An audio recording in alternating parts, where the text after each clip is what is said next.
بسم اللہ الرحمن الرحیم۔ السلام علیکم، میں سمیع ابراہیم ہوں۔ آپ دیکھ رہے ہیں ہمارا سوشل میڈیا سمیع ابراہیم آفیشیل۔ سب سے پہلے تو اڈیالہ جیل سے جو خبریں آ رہی ہیں، عمران خان کی صحت بالکل ٹھیک ہے، وہ مکمل طور پر صحت یاب ہیں، تندرست ہیں، اور جو بھی ان کے حوالے سے کی گئی کیا سرائی وہ غلط ہے، ان کی صحت کے حوالے سے، ان کی خراب حالت کے حوالے سے، کیونکہ آج علیمہ خان صاحبہ نے ان سے ملاقات کی، عمران خان صاحب کی بہنوں کی ملاقات ہوئی ان کے ساتھ۔ اس کے علاوہ کل جب ان کی گفتگو ٹیلی فون پر کروائی گئی ان کے صاحبزادوں کے ساتھ لندن سے، تو وہاں پر سے بھی یہ خبریں آئیں۔ انہوں نے بتایا بچوں نے کہ عمران خان صاحب بالکل خیریت سے ہیں، اور جب انہیں بتایا گیا کہ آپ کے بارے میں تو یہ ہے کہ آپ ورزش کرتے ہوئے گر پڑے، تو وہ ہنس پڑے خان صاحب۔ انہوں نے کہا اچھا، یہ اب کوئی نئی اسکیم اس وقت اس پر کام ہو رہا ہے، اور یہ بات بھی غلط ہے کہ وہاں پر جو جنگلے ہیں اس پر کوئی میٹھی چیز لگا دی گئی ہے، اور مکھیاں اور مچھر اور پتہ نہیں کیڑے، حشرات و الارض۔ انہوں نے کہا بالکل ایسی کوئی بات نہیں۔ اس کے علاوہ جو ایک اور بات پتہ چلی کہ کرکٹ کا پاکستان اور انڈیا کا جو میچ تھا وہ عمران خان صاحب نے دیکھا، اس لیے کہ ان کے پاس پی ٹی وی کی سہولت موجود ہے، تو پی ٹی وی پر انہوں نے میچ دیکھا، لیکن بہت برہم تھے۔ اور علیمہ خان صاحب نے بتایا کہ وہ جو پاکستان کی شکست ہے اس پر ان کا بڑا دل خفا تھا، بڑے افسردہ تھے۔ انہوں نے کہا کہ کتنی پاکستانی قوم میں ٹیلنٹ ہے، کتنے ٹیلنٹڈ پلیئر ہیں، لیکن اگر آپ ایک ایسے شخص کو ٹاپ پر بٹھا دیں جو نااہل ہو تو پھر ایسا ہی ہوتا ہے۔ اور یہ محسن نقوی وزیر خارجہ بھی ہے، وزیر داخلہ بھی ہے، وزیر اسپورٹس بھی ہے، پی سی بی بھی ہے، ہر چیز اس کے پاس ہے، اور انہوں نے کہا کہ اس کو اسٹیبلشمنٹ نے بنایا ہے، بہت ہی افسوسناک ہے۔ اور یہ اگر کوئی شریف آدمی ہو تو شاید وہ استعفیٰ دے دے اتنا کچھ ہونے کے بعد، لیکن یہ تو ٹی وی اپنا صحیح طریقے سے نہیں چلا سکا، لیکن اب ملک چلانے کی اس کو ذمہ داری دے دی گئی ہے۔ اللہ ہم سب پر رحم کرے۔ انہوں نے پھر کہا کہ ان کی صحت کے حوالے سے، یہاں پر ان کی کنڈیشن کے حوالے سے جو خبریں پھیلائی جاتی ہیں، وہ اس کا مقصد صرف ایک ہے کہ عمران خان کے حوالے سے لوگوں کو یہ بتایا جائے کہ وہ کمزور ہو گیا ہے، اب وہ ٹوٹ جائے گا، اب وہ مذاکرات مانگ رہا ہے، اب وہ ڈیل مانگ رہا ہے۔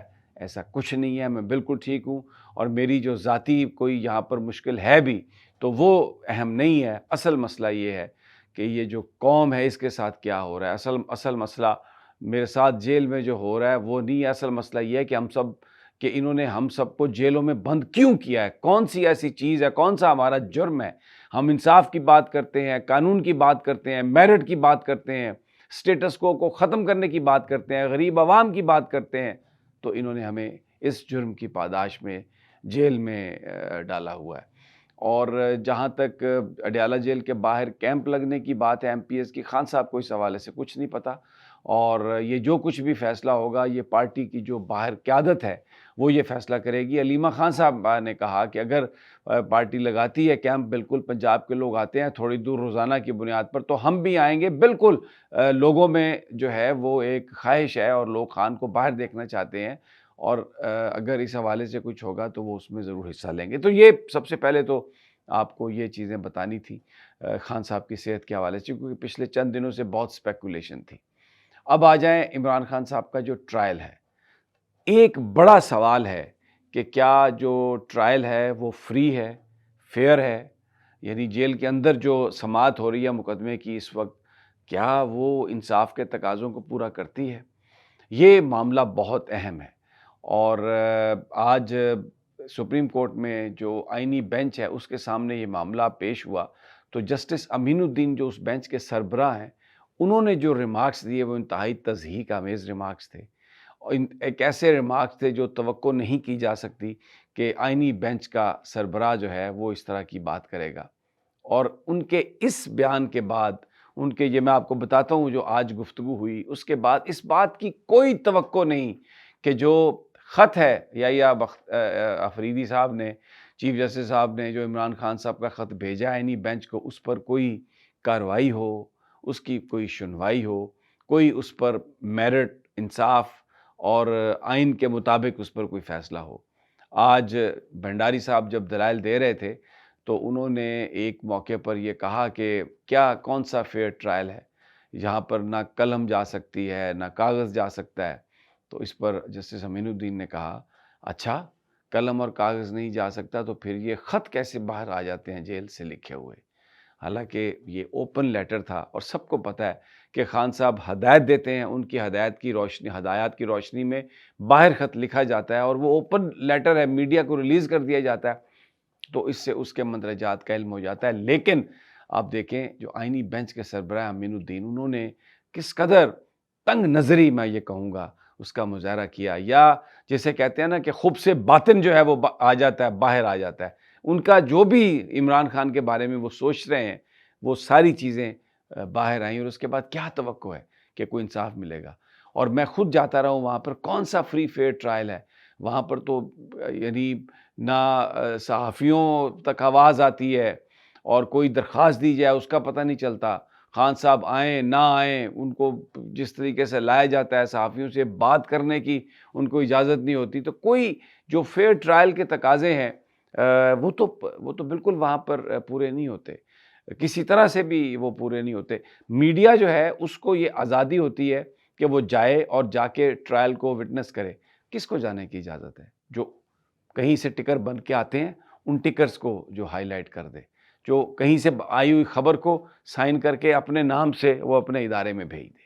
خان صاحب کی جو باتیں ہیں وہ تو باہر ہی نہیں آتی، جو وہ کہتے ہیں، جو وہاں پر جو ماحول ہے وہ تو آتے ہی نہیں۔ اور پھر اپنے دل پر ہاتھ رکھ کر مجھے بتائیں، یہ جو صحافی جاتے ہیں، جو سماعت ہو رہی ہوتی ہے، جو وکیل بات کر رہے ہیں، ملزمان بات کر رہے ہیں، مدعی بات کر رہا ہے، جج بات کر رہا ہے، کوئی ایک ورڈ بھی آپ کو سنائی دیتا ہے؟ اتنا دور پیچھے بٹھایا جاتا ہے میڈیا کو۔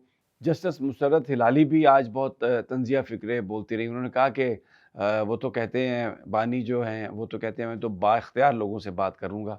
تو آپ مجھے بتائیے کوئی بے اختیار سے بھی بات کرتا ہے؟ اور بے اختیار سے بات کرنے کا کیا فائدہ؟ با اختیار سے ہی بات میننگ فل ہوتی ہے۔ پھر امین الدین صاحب آ گئے، انہوں نے کہا جی کہ یہ ملٹری آرمی ایکٹ جو ہے یہ پاس ہوا، اس میں تبدیلیاں ہوئیں، کیا کسی نے کوئی اس کی مذمت کی، قرارداد کی؟ اور جب ایکسٹینشن کا معاملہ تھا آرمی چیف کا، تو پارلیمنٹ جو ہے وہ کچھ نہ کر سکی، ہمارے پاس آ گئی، اور پھر سپریم کورٹ نے 6 مہینے کا ٹائم دیا جس میں انہوں نے ایکسٹینشن لی۔ تو آج جو ماحول تھا اس میں کوئی اس بات کا امکان نہیں ہے کہ کوئی انصاف ملے ملٹری کورٹس کے حوالے سے۔ اور دوسری بات، اس کا فیصلہ بھی جلدی نہیں ہوگا، اس کو لمبا کیا جائے گا۔ یہ میں آپ کو بتا رہا ہوں، جو کرائن بتا رہے ہیں، یہ فوجی عدالتوں والا مقدمہ مارچ کے مڈ تک جائے گا، بلکہ ہو سکتا ہے اس کے اینڈ تک جائے۔ اور اس کا مقصد صرف یہ ہے اس کو لمبا کرنا کہ اس کے بیچوں بیچ بہت ساری چیزیں ہو جائیں گی اور بہت ساری کنسیشنز لینی ہیں، بہت سارے پریشر پڑ رہے ہیں۔ تو یہ ایک بڑی عام فہم سی بات ہے حکومت کے لیے، آسان بات ہے کہ جی مقدمہ تو سپریم کورٹ آف پاکستان میں ہے، تو سپریم کورٹ اس کا فیصلہ کر لے گی فوجی عدالتوں کا، تو وہاں پر اس کو لمبا کیا جا رہا ہے۔ لیکن نہ free and fair trial Imran Khan کو ملا ہے، نہ اس آئینی بینچ سے اس بات کی توقع ہے کہ یہ عمران خان صاحب کے کوئی خط جو ہے اس کا کوئی جائزہ لے سنجیدگی سے اور ان الزامات کی تحقیقات کرے۔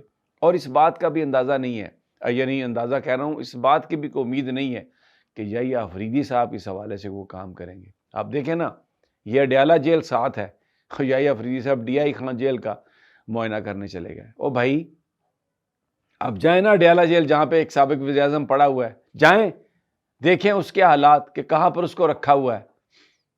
لیکن بہت سیانے ہیں، ادھر کوئی نہیں جائے گا۔ وہ کہتے ہیں نا there is a method to this madness، ان کے پاگل پنے میں بھی، ان کے غصے میں بھی بڑی سیانف ہے، اور بڑے طریقے سے یہ سارا کام کرتے ہیں۔ تو ایک سپریم کورٹ کی حیثیت اس وقت ایک دیوار کی سی ہے جس پہ آپ سر مارتے رہیں، ٹکرے مارتے رہیں، اس دیوار کو کچھ نہیں ہوگا، آپ کا سر پھوٹ جائے گا۔ یہ اس وقت حالت ہے۔ اور سوشل میڈیا پر آپ دیکھیں، میں زیادہ بات نہیں کرنا چاہتا، کیا چل رہا ہے سوشل میڈیا پر؟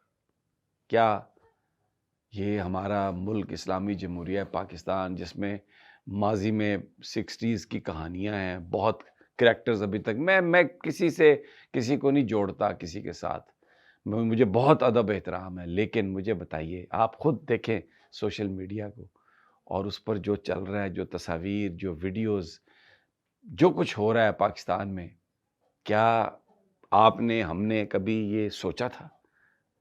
کبھی توقع کی تھی کہ یہ اتنی ڈھائی، اتنی بے شرمی؟ اجازت دیجیے اگلی ویڈیو تک، اللہ نے کے